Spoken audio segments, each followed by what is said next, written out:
So, an interesting anecdote is when I wrote this book, I did some research. I really tried to be as accurate as possible with the dates, with the concerts that were going on at the time. When you read the book, you'll see there's mentions of Pink Floyd playing at the UFO Club, lots of things like that. And there's a band, a jazz band that came from South Africa. They had to come to the UK because they weren't allowed to play together in South Africa because their pianist was white and the rest of the band were black, so they couldn't play together in South Africa, so they came here. And they were called the Blue Notes, and I found them just like that when doing research for the book.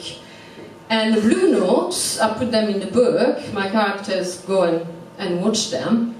And they had a trumpet player called Mongazi Feza, is that right? Yeah. And when we decided to do this, put this thing together tonight, I told David, here, it's like, play a bit of Mongazi Feza, and he looked at me like, what? How am I going to do that? Anyway, I think it's pretty good what you're doing tonight.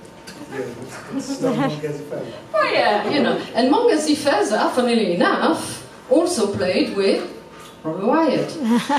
Which I didn't know either at the time when I put this in the book. Also, Mongazi Feza played with Louis Mohola, and I'm playing with Louis Mohola. There you go, another interesting fact. Yeah, never ends.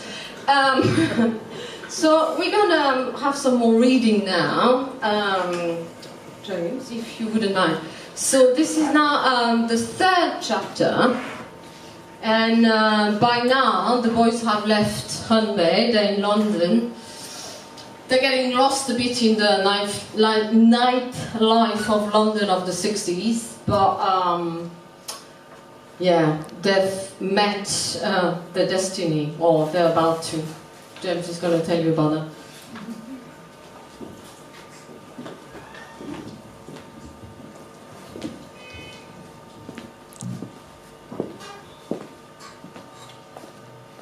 Christmas Eve, 1966. Gaius knocks on the door of the basement room where he practiced, just as we were starting to think he wouldn't turn up. Without the multicoloured lighting of the UFO Club, he looks a little older than he did last night. Our age, most likely. But the better part of his face is still hidden underneath a thick layer of hair, and the eyes are just as incredibly large for such tiny facial features as they seemed last night. Guys, can you help me bring my drum kit down here? My friend Martin is parked outside in the middle of the street with the van. He's going to get lynched by an angry mob in a minute if we don't get the equipment out soon. The Martin in question, smoking a cigarette at the driver's seat without a care in the world, despite the heavy honking behind him, smiles at us nonchalantly when we finally get to street level to unload the van. From a distance, he looked like Gaius' older brother, but from closer up he seems to be, in fact, human. As we transport the equipment to the basement, Gaius asks us about the show last night, and Alfie proceeds to recount our first encounter with this extraordinary band that is Pink Floyd. Meanwhile, Gaius starts assembling the drum kit, making sure every element is at the perfect angle, and he is clearly not interested in what Alfie has to say. There's a bottle of whiskey in my bag. Help yourselves, he mentions while tuning the tom-toms. Why not? It's almost Christmas, I tell myself while taking a gulp of the Isle of Skye single malt. And then there's an explosion of sound, and from behind the drum kit, Gaius seems to have doubled in size. He is everywhere at once, cymbals flying in the air, and tom-toms vibrating as he bashes them incredibly violently, while, at the same time, producing something that almost resembles a melody. I have never seen anyone play the drums like this before. He is not human. My opinion on the matter, at least, is the exact same as last night. Where did you learn to play like that? Alfie eventually manages to say, as Gaius momentarily moves away from the drum kit, to sit on the floor and rest before resuming the show. You sound like one of those incredible drummers from the States, those guys you see in clubs. Maybe they learned it all from me, Gaius answers, in an irrepressible fit of laughter. And on this, he jumps back on the drum kit and resumes his playing, starting with what Alfie immediately recognises as Caravan, a classic of 1930s jazz music. Can you play other things than jazz? Alfie is killing me with his eyes. He just cannot believe that I interrupted this music genius right in the middle of his rendition of one of his all-time favourite jazz standards. He's about to tell Gaius to ignore me and continue playing, When the funny creature laughs once again, while still performing Caravan, and answers that he can provide rhythm for absolutely every style of music there is, including what hasn't yet been invented. Coming from anybody else, I would find his arrogance unbearable, but he makes it all sound normal, obvious even. William is going to hate him, Alfie whispers in my ear. Another reason to get him on board.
William, we completely forgot to let him know about the audition today.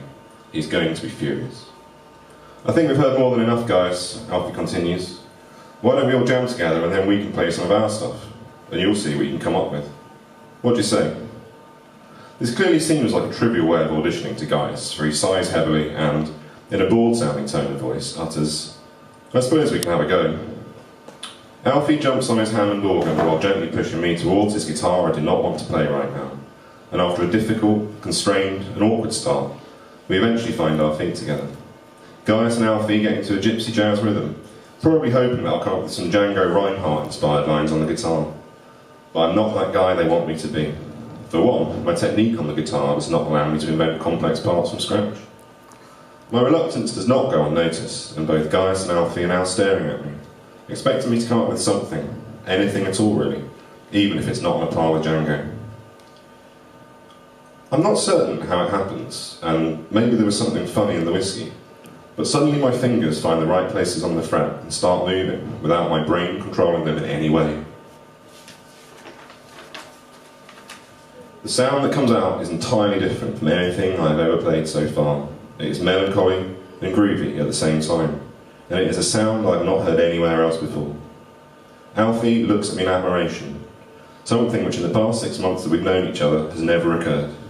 Interest, concupiscence, desire, annoyance, love even sometimes, but never admiration. As for Gaius, he is smiling from behind a forest of cymbals, and strangely, it feels as though he's not surprised by my performance in the least. After Gaius leaves that night, just in time for the start of the family Christmas celebrations at his friend Martin's place, he explained, although we cannot picture any sort of family situation. We remain in the basement, incapable of movement or speech. Something happened tonight.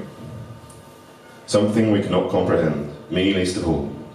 For suddenly, from being an average musician with an acute artistic sense, I have transformed into a fully fledged instrumentalist. How is this even possible? Of course, I have attended many a jazz concert over the past few months, and I've learned a lot from Alfie, but not to the extent I'd be able to play like I did this afternoon. I guess it's a Christmas miracle, Alfie concludes. My dad would certainly explain it that way. Talking of which, I need to get going if I'm to make it to dinner with him and his family tonight. I will be spending Christmas Eve with Alfie's maternal side of the family, without Alfie. who's going to his dad's for the night. His dad, who remarried and had a bunch of kids with his new wife. Kids whom Alfie barely knows and is not particularly interested in either. Christmas means a lot to his father, and Alfie has, reluctantly, agreed to spend Christmas Eve with him. Even going to midnight mass, or whatever it is they do in the Pentecostal church to celebrate the birth of Jesus Christ. I am obviously not welcome tonight, and in fact, Alfie's father has no idea about his son's homosexuality. Of course, Alfie could introduce me as a friend and ban me, but somehow he could not risk his father uncovering the truth about the nature of our relationship. So tonight, it will be just Alfie's mum and her new boyfriend, who according to Alfie is lasting longer than the ones who preceded him. His uncle and me. Nothing special, but a nice little dinner, because the boyfriend will be spending Christmas Day with his family, and Alfie's uncle will be working tomorrow.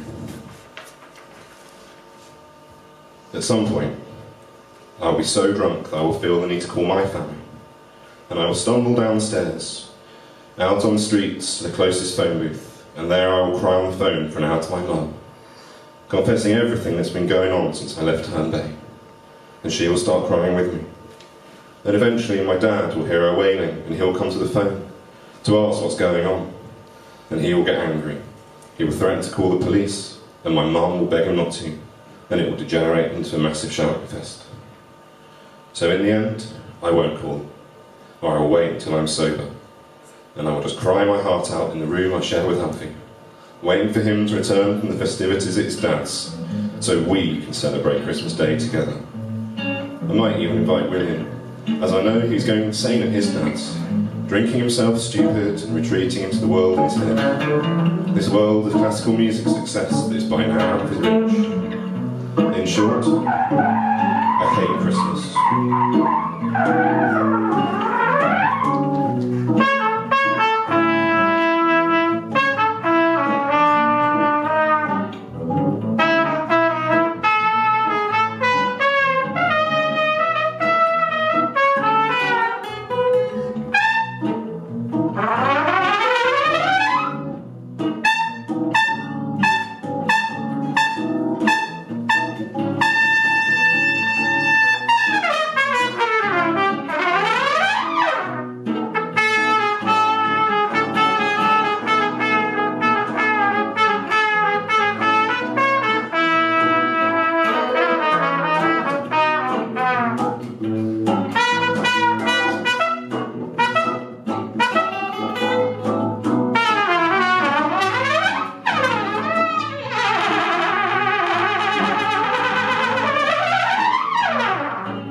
Thank you, Jake. Do you have anything else to say? No, I think I'll leave it at that. Yeah? I'm reading another chapter in Etheria. Oh, You're reading another chapter. I look forward to it. Well, thank you, Jake. That's all right.